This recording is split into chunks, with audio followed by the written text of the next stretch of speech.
ધવલ બોલે છે. હાલો ધવલભાઈ તમે બોલો. બોલો કૃષ્ણ કનૈયા લાલ કી જય. વાહ વાહ લાડવે. ભગવાન વાહ વાહ સરસ ભગવાન રામચંદ્ર કી જય. વાહ વાહ સરસ. હનુમાનજી મહારાજ કી લાડલે લાલ કી વિશ્વકર્મા દાદા કી ઓકે સરસ્વતી માત કી અંબે માત કી પ્રિયો. ખોડિયાર માત કી આવી રીતે જો આપણે બોલશી ને તો 33 કરોડ જય બોલવી પડશે. અરે અરે 33 કરોડ દેવી દેવતા છે. 33 કરોડ દેવી દેવતા જય બોલવી પડશે.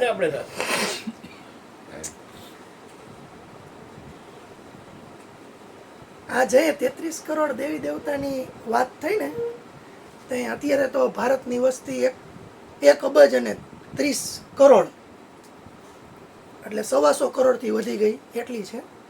પણ જે આ વાત થઈ ને તે 33 કરોડ આસપાસ વ્યક્તિઓ હશે એવું હું માનું છું, ખાલી અનુમાન.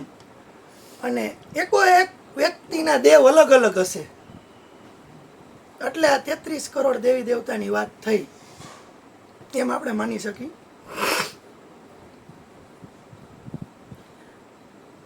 આપણી હિન્દુ સંસ્કૃતિની અંદર આમ જોઈએ ને તો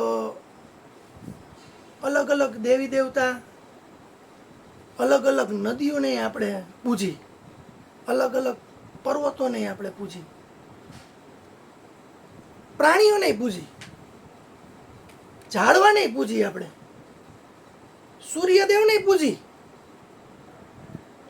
આ 33 કરોડની વાત રહી ને એ આમ જોઈ ને તો એટલી બધી વિશાળ તમને છૂટ આપી દીધી છે કે તમને તમારી જ્યાં સ્થિરતા લાગે ત્યાં તમે સ્થિર થાવ.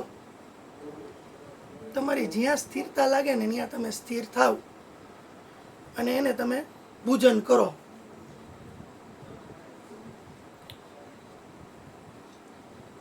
તો આપણે ભારતીય સંસ્કૃતિની અંદર ઘણા બધા દેવી દેવતા છે એને આપણે પૂજીએ છીએ. એવી જ રીતના તમે ક્રિશ્ચનિટીમાં જુઓ, ઈસાઈયતમાં, તો એમાંય ઈસુ એમ કહેતા કે હું ઈશ્વરનો એક પેગામ લઈને આવ્યો છું, એટલે સંદેશ લઈને આવ્યો છું. પછી એની અંદર એ ધીરે ધીરે કરતા કરતા કરતા વાળા, સંપ્રદાય, પંથ અલગ અલગ થતા ગયા અને ઘણા બધા ભાગ પડી ગયા. એવી જ રીતે ઇસ્લામની અંદર જુઓ ને તો એની અંદર ઘણા બધા ભાગ પડી ગયા. અને આ વસ્તુ રહી ને એ સતત થયા જ રાખે. એક વાત તમે કરો થોડાક દી થાય એટલે એક સંપ્રદાયમાંથી 2 અલગ અલગ શાખા જુદી પડશે. આવું નકરું ધર્મમાં થાય એવું ન સમજતા. આવું રહ્યું ને એ તો આ દેશમાંય થાય છે. દેશની અંદર એ પેલા રાજ્ય એટલા બધા નહોતા, ધીરે ધીરે રાજ્ય જુદા પડતા જાય. દેશની અંદર રાજ્ય જુદા પડતા જાય, રાજ્યની અંદરથી એ 2 રાજ્ય થઈ જાય. હમણાં જ આપણે કાશ્મીરને જે પૂર્ણ રાજ્યનો દરજ્જો આપ્યો ને તો લદ્દાખ ને જમ્મુ 2 અલગ થઈ ગયું. કોઈ રાજકારણી પાર્ટી હોય તો એની અંદર એવી રીતનું બનશે. જેવી વિચાર ધારણા અલગ અલગ થાય ને એટલે 2-3 ભાગ પડી જશે એની અંદર. આમ જોઈએ તો બધી નદીઓ છે. હનુમાનજી માનો, રામ માનો, મહાવીર માનો, કૃષ્ણ માનો, કોઈ દેવી દેવતા ગમે એને માનો, એ બધી નદીઓ છે. અને એ નદીઓ બધી રહીને એ કેવું ન પડે પણ જાતી હોય સમુદ્ર તરફ. ગમે ત્યાંથી નીકળે જાય સમુદ્ર તરફ. અને સમુદ્ર શું છે તો કે એ પરમાત્મા છે. કોઈ પણ નામમાં સ્થિરતા તમને આવે એટલે એની કંઈક વિશેષતા હશે. કોઈ પણ નદીની એ વિશેષતા હોય પણ એ જાતી હોય સમુદ્ર તરફ. તો આપણે તો આટલા બધા દેવી દેવતાના નામ ન બોલી શકી. તો જ્યારે આપણે ક્યાંક મંદિરે દર્શન કરવા ગયા હોય અને આપણા હિન્દુ ધર્મનો માણસ ન હોય અને કોઈ બીજા ધર્મનો હોય, એ તમને પૂછે કે ક્યાં ગયા હતા તો તમે એને એમ કહેશો કે રામના મંદિરે ગયો હતો, તમે એમ કહેશો કે હું હનુમાનના મંદિરે ગયો હતો, ત્યાં તમે એમ નહીં બોલો, ત્યાં તમે એમ બોલશો હું ભગવાનના મંદિરે ગયો હતો. તમારી ને કેમ ભગવાન ઈશ્વર હોય, એમ હું આમ ભગવાનના મંદિરે ગયો હતો. તો આ જે 33 કરોડ દેવી દેવતા રહ્યા ને એને આપણે એક ઉપનામ ભગવાન તરીકે આપી શકીએ. થોડાક દી પહેલાં આપણે જે પ્રવચન કરતા હતા ત્યાં એક ભાઈએ વચમાં પ્રશ્ન પૂછ્યો હતો કે ભગવાન જ બધું કરે છે. તે મેં એને એમ કીધું હતું કે તમે ખરેખર ભગવાનને જોયા છે? તમે ભગવાનની કોઈ મૂર્તિ જોઈ છે? ભગવાનનો ફોટો જોયો? ભગવાન કેવા હોય તમને ખબર છે? તો એ ભાઈ રહ્યા ને એને કોઈ જવાબ ન આપ્યો એટલે એને નહીં ખબર હોય, આપણે એમ માની શકીએ. પણ ભગવાન એટલે કેવું છે કે અત્યારે આપણે એમ કહી કે આખા જગતના મનુષ્યોને એક જગ્યાએ ભેગા કરો તો એમાં જાનવર કોઈ ન આવે, મનુષ્ય જ આવે. પણ હું એમ કહું કે મનુષ્ય એટલે શું? તો કોઈની છબી એમાં આવશે, એમાં ગુણુભાઈ આવશે, આ સચિનભાઈ કે ગોરધનભાઈ કે આ બાપભાઈ કે મયુર બાપુ, હું એ તમે દોરી શકશો એની અંદર? નહીં દોરી શકો. કારણ કે ઇન્સાનિયત, માનવતા, મનુષ્ય એમ કહે ને તે કોઈ એક વ્યક્તિ વિશેષ ન આવે. એવી જ રીતે જે ભગવાન, ઈશ્વર, નિરાકાર, પ્રભુ, પરમ તત્વ, સદગુરુ મહારાજ, આવી બધી વાત કરવામાં જઈ આવતી હોય ને, આ બધા શબ્દો બોલવામાં આવતા હોય ને, તો એ શબ્દો બધા એક સમૂહનું નામ છે. જેમ જંગલ એટલે જંગલ, એક શબ્દ બોલો એની અંદર આખે આખું જંગલ આવી જાય, એના બધા ઝાડવા આવી જાય, એના બધા પ્રાણી પશુ પંખી બધા આવી જાય. પછી જંગલ એટલે સિંહ નો કહેવાય, જંગલ એટલે ઝાડવું ન કહેવાય, અને જંગલ એટલે એમાં વહેતી નદી ન કહેવાય. એવી જ રીતે જ્યારે આપણે કોઈ બીજી ધર્મનો માણસ હોય ને આપણે એમ કહીએ કે ભગવાનના મંદિરે ગયો તો ભગવાન એટલે કોઈ વ્યક્તિ વિશેષ નહીં. જેટલા દેવી દેવતા છે એની અંદર રહેલી જે શક્તિ રહી ને, જે મેઇન ઉર્જા રહી ને, જે એની અંદર રહેલો પ્રકાશ રહ્યો ને, એ પ્રકાશ રહ્યો ને એનું નામ ભગવાન છે. એની અંદર રહેલી બધી જ શક્તિ રહી ને, જે જ્યાંથી આવે છે ને, એ જ ભગવાન, એ જ ઈશ્વર. અને એ નિરાકાર છે, એને તમે આકારમાં બાંધી જ નહીં શકો. કારણ કે જે હું તમને એમ કહું ને કે ભગવાનને અત્યારે આપણે શબ્દને એક બાજુ મૂકી, ઈશ્વરની છબી જોઈ કોઈએ? ઈશ્વરને જોયા કોઈ? કારણ કે એ અગમ અગોચરની વાત છે કે વિચારી ન શકાય, અને વિચારો ને તમે કદાચ તો તમારી સમજણમાં ન આવે એવી વસ્તુના પ્રતીકનું નામ છે. એક માછલી હોય એ સમુદ્રની અંદર એમ કહે કે સમુદ્ર ક્યાં છે, તો એની સમજણ શક્તિની બહારની વાત છે. એવો પ્રશ્ન ન કરે માછલી, પણ એ કહે તો એવી વાત છે. એવી રીતના સંસારમાં તમે રહીને જે એમ કહેશો ને કે ભગવાન ક્યાં છે, તો એ તમને નહીં સમજાય. પણ તમને જો પેલા તમે કોણ છો એ સમજાઈ જશે ને, તો તમારી અંદરથી જ ભગવાન નીકળશે. તમે પોતે જ ભગવાન છો. એટલે જ 33 કરોડ દેવી દેવતાની વાત કરી કે એક એક માણસ અરીસાની સામે ઊભો રહીએ તો એનું ને એનું પ્રતિબિંબ સામે એને દેખાય, એવા ભગવાનને બનાવે. તો એ કઈ એન્જિનિયરિંગ નહોતું, તો એ કઈ એન્જિનિયરિંગ નહોતું કોઈ જાતનું. તો એ તો કોઈ વયાનું જાય બેટા, તો એ તો હિન્દુ સંસ્કૃતિ રહીને જી, તો એ તો હિન્દુ સંસ્કૃતિ રહીને એ તો કણ કણમાં ભગવાનને જોવા વાળી હતી, કણ કણમાં ભગવાનને જોવા વાળી હતી. એટલે તો ખાલી ધરાવી દો, બેસાડી દો જમવા. હા હા, તારે પોણો વાગ્યો એટલે બેટા ભગીરથ ક્યારનો હા માં નીકળો, બે જમી લે બેટા. એટલે કણ કણમાં ભગવાનને માનવા વાળી આ સંસ્કૃતિ છે. એટલે કે પ્રત્યેક વસ્તુમાં ઈશ્વરને જોવા વાળી છે. ઝાડ કાપતા હોય ને આપણે રાત્રે, તોય આપણી માં કે કોઈક મોટી ઉંમરના નીકળે ને એમ કહી દે કે અત્યારે ન કપાય, આ ઝાડવાના એમાં જીવ છે. હા એક નાનકડી કીડીને જો મારો છોકરો મારતો હોય ને તો એમ કહું એને ન મારતું. હા એમ ના પાડી.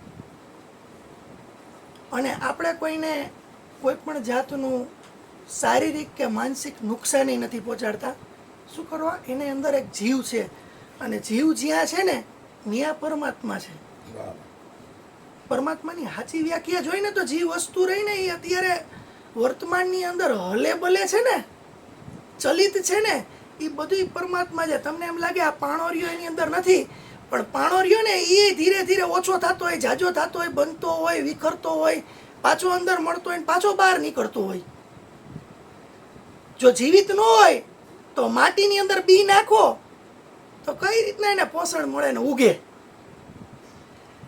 તો જ્યારે આ 33 કરોડ દેવી દેવતાની વાત કરી તે એન્જિનિયરિંગ એટલું બધું નહોતું ને એટલું બધું ભણવાનું નહોતું. અને કોઈ પણ પથ્થર રહ્યો ને એની માથે જેની પાસે છીણી અને ટાંકણું હતું ને એને ઉપરથી આવરણ હટાવી સદગુરુ મહારાજ અને એની આસ્થા, એની માનસિકતા, એની અંદર રહેલો પ્રેમ, એની અંદર રહેલી જાગૃતતા મુજબ પથ્થર ઉપરથી આવરણને હટાવી દીધું ને એટલે અંદરથી પ્રગટ થયા દેવી દેવતા. પેલા હતા માણસના અંદર, એના મનમાં હતા. પેલા સંકલ્પ હતો. કોઈ પણ શિલ્પી જાય કોઈ પ્રતિકૃતિ બનાવવા બેસે ને તે પેલા એની અંદર સંકલ્પ થાય ને પછી પાણા ઉપરનું આવરણ હટાવી દે એટલે અંદરથી પ્રગટ થઈ જાય. તો આપણને એક કલા આવડી ગઈ હતી પરમાત્માને પ્રગટ કરવાની. રૂપ ગમે એ હોય, તમે કોકે મશીન કોકે બનાવ્યું હોય તો તમે એમ કહો કે માણસથી બનાવેલું, તો જ્યારે પ્રતિકૃતિ કોક બની જાય અને તમે કોણ છો એ તમને ખબર ન હોય ને પ્રતિકૃતિ બની જાય એટલે એ પરમાત્માની જ પ્રતિકૃતિ છે ને પરમાત્માએ પોતે જ બનાવી છે. રહી વાત, આને એક આપણે ઉદાહરણ આપીને સમજી. એક સાધુ મહાપુરુષ હતા,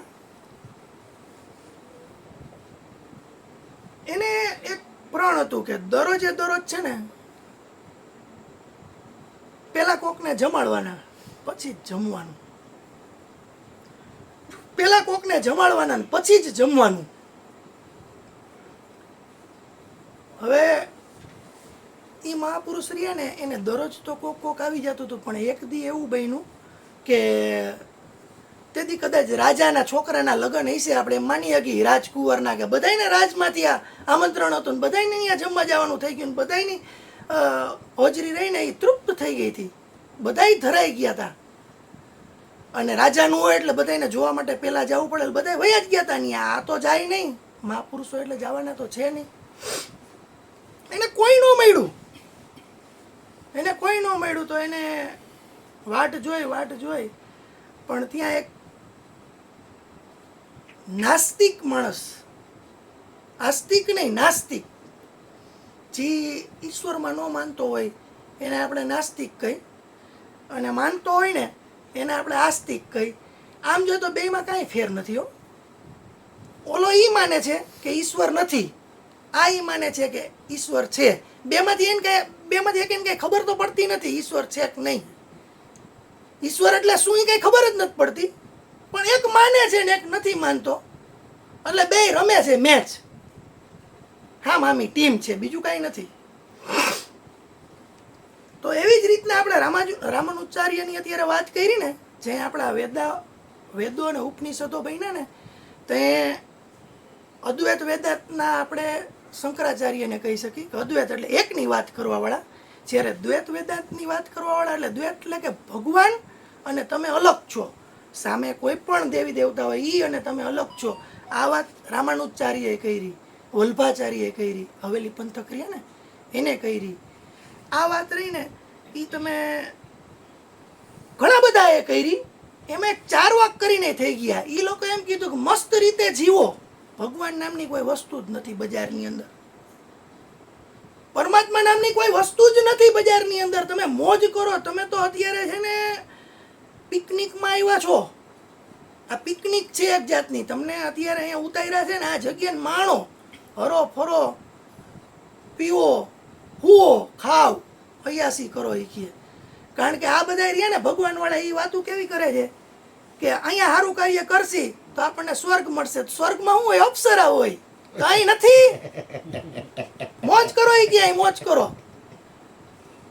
બીજો એનો ભાઈબંધ હતો, એની ભેગી વાત કરી તો કે આ તમારા મુસ્લિમની અંદર ન્યાય એવું જ છે કે અહીંયા સારું નેક કામ કરશો ને જકાત ભરશો, જકાત એટલે દાન પૂન કરો, આ તે બધું એવી રીતનું કરશો તો તમને ન્યા 52 હુર મળશે એ કે. આ 72 હુર મળશે. 72 હુર એટલે નારી ઈ જ વસ્તુ થઈ, અપ્સરા. મેઇન વાત તો અપ્સરાની છે. હોળમાં હા, ઈ હુર હાટું તો ઓલા આતંકવાદી રહ્યા ને, આતંકવાદી ન્યાથી તે અહીંયા આવી અને કોકને માર નાખે, ફાયરિંગ કરી નાખે હુર હાટું થઈને. તો ઓલા 4 વાગ્યે અહીંયા હુર છે કે ક્યાં કાંઈ ઘટે એમ છે. તૈયારના જમાનામાં તો 10-20 બાયડી કરો તો કોઈ કાંઈ ચિંતા જેવું હતું નહીં કાંઈ. તો 4 વાગ લોકો એવા, અને અત્યારે 4 વાગ જિંદા છે, મરેલા નથી. જેટલા લોકો ધાર્મિક કોઈ પણ વસ્તુ હોય એનો વિરોધ કરતા હોય ને એ 4 વાગ કહેવાય. અંધારું એની મેરે પ્રગટ થઈ જાય. અત્યારે આપણે અહીંયા લાઇટ આ જાળવી રાખવી હોય ને તો આ લેમ્પ રિયાની ચાલુ રહેવા જોઈએ. એમાંથી મેઇન સ્વિચ બંધ કરી દઉં ને એટલે અંધારું એની મેરે પ્રગટ થાય. 4 વાગ એની મેરે પેદા થાય. જેમ કોક મરી જાય ને એટલે કીડા એની મેરે પેદા થાય. એને પેદા ન કરવા પડે. બાકી તમારે હમણાં કંઈક ઘરે કંઈક કામ લેવાનું હોય, ઘોડા બકરાનું કેનું, તો એને બહુ સાચવણી તમારે કરવી પડે. ખોળ એની મેરે ઉગે. કોઈ પાક તમારે ઉગાડવો હોય ને તો બહુ મહેનત લેવી પડે. ખેડૂત લોકો બેવડા વરી જાય. પણ તમારે કોઈ પણ વસ્તુ રહીને ન કરવી હોય ને તો એની મેરે પ્રગટ થાય. એવી રીતના 4 વાગ પેદા થાય ને. અત્યારે હાલની તકે જેટલા નાસ્તિક લોકો છે એ બધાય 4 વાગ છે.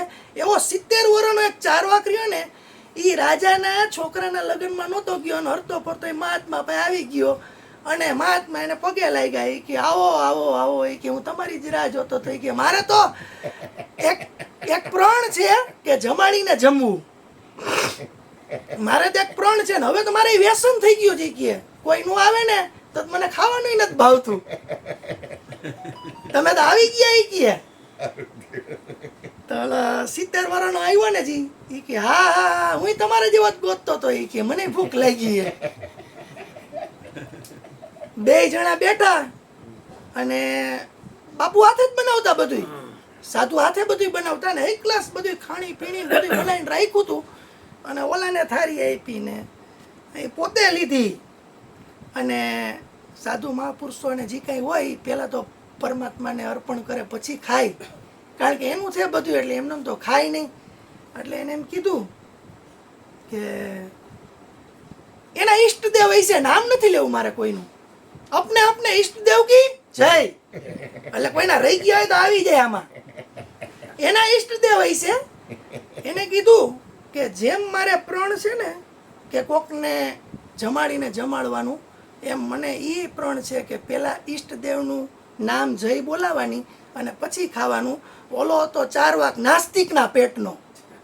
નાસ્તિકના પેટનો એટલે નાસ્તિક માતા પિતાની ઘરે જન્મેલો.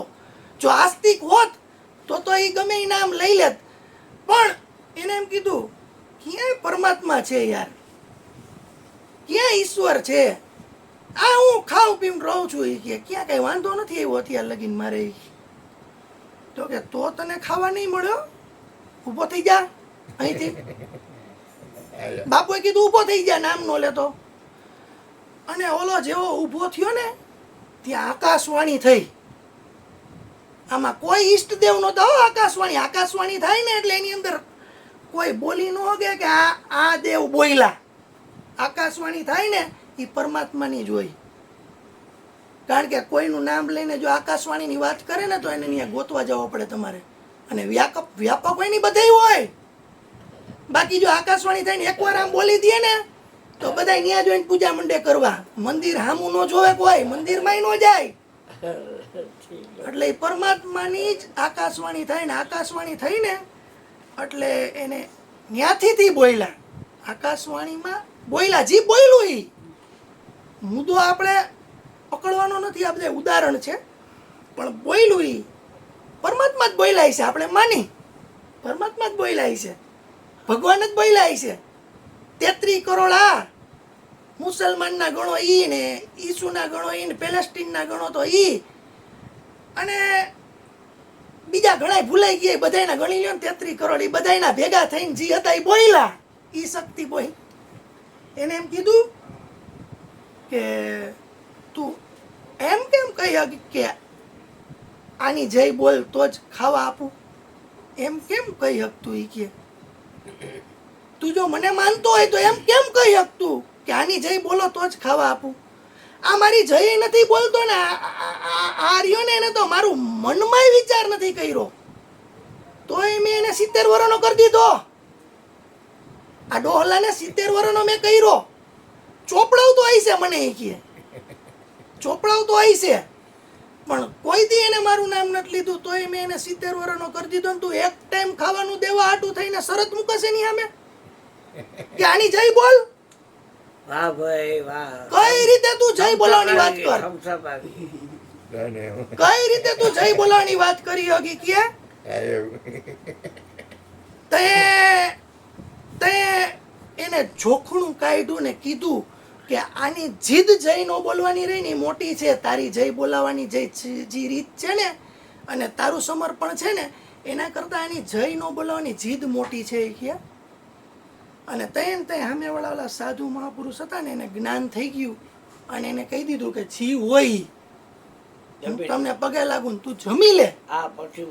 એટલે પછી હું જમું અને જમીશ. અને હવે તો એ પ્રણય બંધ, કોઈને જમાડવાનું પ્રણય બંધ ને જય બોલાવવાનું બંધ. હવે એકની પૂજા, એકની જ વાત, બીજા કોઈની વાત નહીં. કારણ કે ઉપરથી આકાશવાણી થઈને એને કહી દીધું કે તું રહ્યો ને એ ગાંડો હોય કે નામને પકડીને બેઠો છો, આ નથી નામને પકડીને બેઠો. અને ખરેખર તમે જુઓ તો ઈશ્વર નિરાકાર છે, ઈશ્વર ક્યાં સાકાર છે? મૂર્તિ જેટલી બનેલી રહી કોક શિલ્પીએ બનાવેલી જ હશે ને, અને વાતે હશે કોઈ. આપણે કોઈ પણ વાતના તરિયા લગીને જાય તો એ વાત કોક ચોપડીમાંથી વાંચી હશે આપણે, કે કોક મહાપુરુષના શબ્દો દ્વારા સાંભળી હશે, તો એ વાત રહી એ બનાવેલી તો હશે માણસની ને કે બીજી કોઈ. અને રામે અહીંયા આવ્યા તો રામ ગયા, કૃષ્ણ આવ્યા તો કૃષ્ણ ગયા. ભાલકા તીર્થમાં એનું સબૂતી છે, ખોટી વાત નથી, પ્રમાણ છે. મહાપુરુષ હતા. તો એટલે આપણે અહીંયા સત્સંગમાં જે આવી છે ને તે વાત એકની કરી છે અને આપણે જે ભગવાન બોલી છે. તો હવે ગમે ત્યારે આપણે જે ભગવાન બોલીને તે તમારા મનમાં એ ખાલી એક રાખવું કે 33 કરોડ આપણા અને બાકીના જેટલા હોય એટલા બધાય. આ બધાયને એકયારે હું એક શબ્દની અંદર હમાવું છું. તો આમ જે ભગવાન હું જે ભગવાન એમ નહીં બોલવાનું. જે ભગવાન એટલે કાયદેસર આપણે કેમ એક સામાન્ય કોક મિલિટરીનો કમાન્ડર હોય ને ન્યાય ઓલો સેલ્યુટ ઠોકતો હોય સામેવાળો, અને પ્રધાનમંત્રી આવે ને તો મોટા મોટા 3 સેનાના વડા રહ્યા ને એ સેલ્યુટ ઠોકે ને એકદમ ટટ્ટારામ ઊભા રહી જાય. તો આ તો પરમ સત્તા છે, આ પરમ સત્તા છે. હનુમાનજીને માનવા વાળો રહ્યો ને એ હનુમાનજીને માનશે, એ હવેલીમાં નહીં જાય. હવેલીમાં જવા વાળો રહ્યો ને જી એ મોટા કૃષ્ણને નહીં સમજી શકે. નાના કૃષ્ણને જે સમજતો હોય ને મોટા કૃષ્ણને નહીં સમજી શકે. શું કરવા નહીં સમજી શકે ખબર છે? નાના કૃષ્ણ હારા માખણ ખાઈને જલસા કરાવે. મોટા કૃષ્ણ રહ્યા ને એનું તો કાંઈ નક્કી નહીં. એ કોકવાર અવડિયા વાસળી રહી ને આમ આમ આમ કરીને વાસળી વગાડતા હોય, આમ આમ આમ આમ, અને મજા કરાવતા હોય બધાને. અને થોડીક વાર થાય ને તો એ આંગળીની અંદર સુદર્શન ફેરવીને ગળા બળા ઉડાડી દે બધાના. એનો સ્વભાવ સમજી શકાય એવો નથી. ઝટ દઈને એ લેવલ બહુ અઘરું છે, સમજવું અઘરું પડે.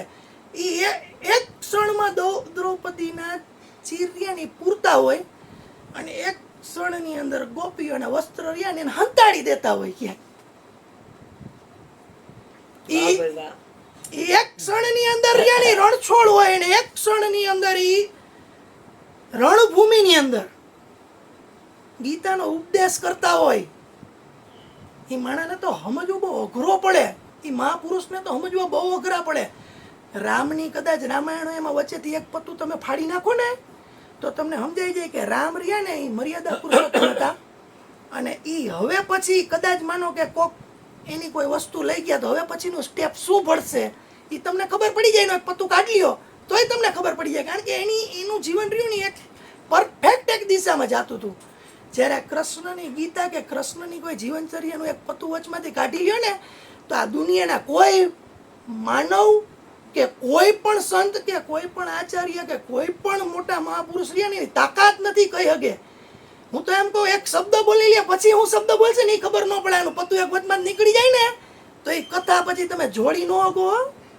કારણ કે થોડીક વાર તો આમ હોય, થોડીક વાર આમ હોય. બાપુ નથી ઘણી વાર થોડીક વાર અહીં પ્રવચન ચાલુ હોય, થોડીક વારમાં આવડી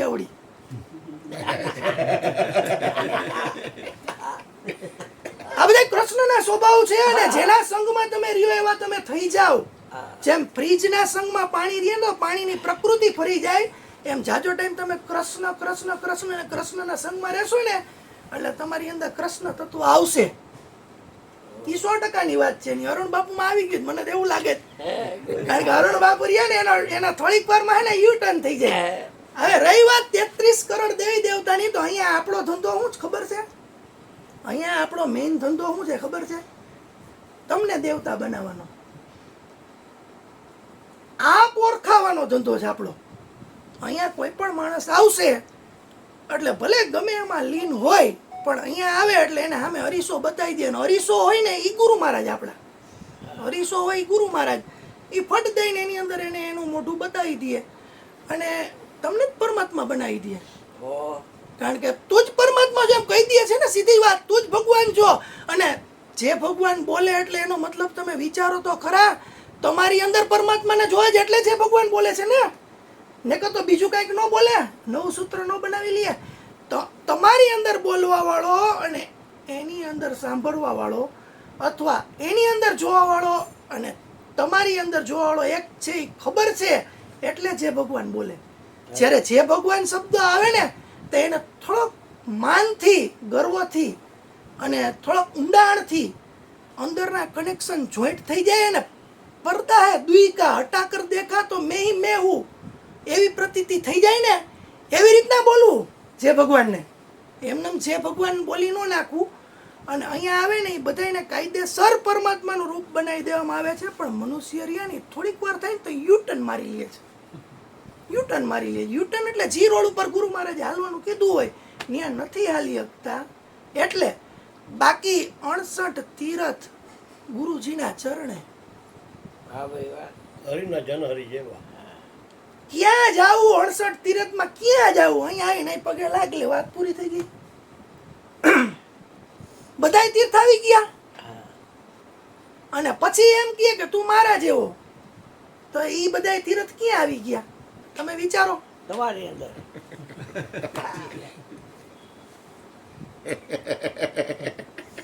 ये सागर ये बुदबुदे कल्पित है सारे. ઓલું લાલનું એક ભજન રહ્યું ને મને બહુ ગમે હો ખરેખર. मुझे मेरी मस्ती कहाँ लेके आई जहाँ मेरे अपने सिवा कुछ नहीं. હવે अपने સિવાય कुछ નહીં તો પછી આપણે આગળ દ્વૈતમાં તો જઈ ન હોગી. શંકરાચાર્ય જ ઊભું રહેવું પડે, આપણે કબીરે જ ઊભું રહેવું પડે. તો યુટર્ન તમે મારી લ્યો છો ને એટલે પરમાત્મા બની નથી શકતા. પણ ખરેખર જો અહીંયા આવી અને ઉપદેશ લઈ લ્યો અને એની વાતને સમજી લ્યો ને જો તો પછી ભેદ છે નહીં. ભેદ છે જ નહીં. પછી તમારે કોઈ જાતનો ભેદ નથી.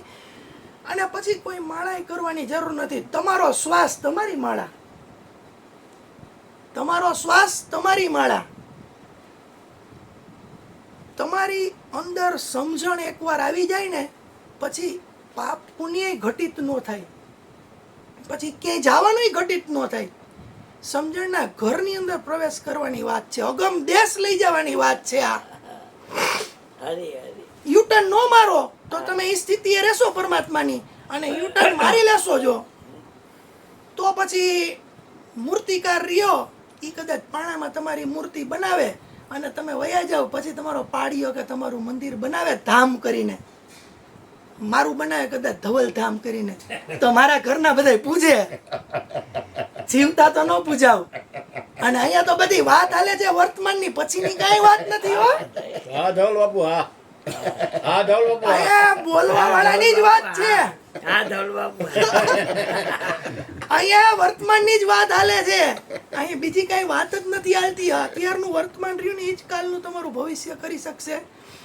એટલે આજનો મારો સત્સંગ હતો ને એ જે ભગવાન શું કરવા આપણે બોલીએ છીએ, આપણા આ અત્યારે જે બધા ભેગા થાય છે, આમ તો આપણે વ્યાપકની પૂજા કરીએ છીએ. એટલે વાળામાં ન આવી, ધર્મમાં નહીં આવી, સંપ્રદાયમાં નહીં આવી, પથમાં નહીં આવી, ક્યાંય નહીં આવી આપણે. કારણ કે આપણા માટે તો ઈસુ ઈ છે. અને છેલ્લા નબી, ઓલા ભાઈ કીધું નબી ગાવ, નબી એટલે મોહમ્મદ પેગમ્બર ઈ જ છે. અને કૃષ્ણ ઈ છે, રામ ઈ જ છે, કબીર ઈ જ છે. તો પછી આપણે જે ભગવાન કહી હા અને બધાયની અંદર આપણને જોઈ લઈ હા અને આપણામાંથી બધાયને જોઈ લઈ વાહ. એટલે એની આ વાત પૂરી થઈ ગઈ. તો ભગવાન એટલે શું ઈ મેં મારી થોડીક નાનકડી ઓલી જેને કહેવાય ને ચિંતનથી, થોડીક વિચાર શક્તિથી, હા થોડુંક અંદરથી છે ને એક જાણવાની ઓલી જે વૃત્તિ થઈ હતી ને એનાથી મેં થોડુંક આમ છૂટું પાડી અને તમને પીવડાવ્યું ઘોરવા જેવું. જો ઉતરી જાય તો પછી તમારે લગભગ ઘોરું પીવાની જરૂર નહીં રહી. હવે ખાવા પીવાની જરૂર નહીં રહી. અરુણ બાપુ નથી કહેતા કે હું ખાઈ લઉં એટલે આખું જગત ખાઈ લઈએ. વાત થઈ ગઈ પૂરી. ઓલો સાધુ હતો ને ઈ તો અણસમજ હતો એટલે એને જમવાની બાધા લીધી હતી. આપણે કોઈ બાધા નહીં આવે. બોલો હવે સદગુરુ મહારાજની જય. આપણને હરીસરની ખબર છે ને એટલે બે મિનિટ બોલી અને દો. આ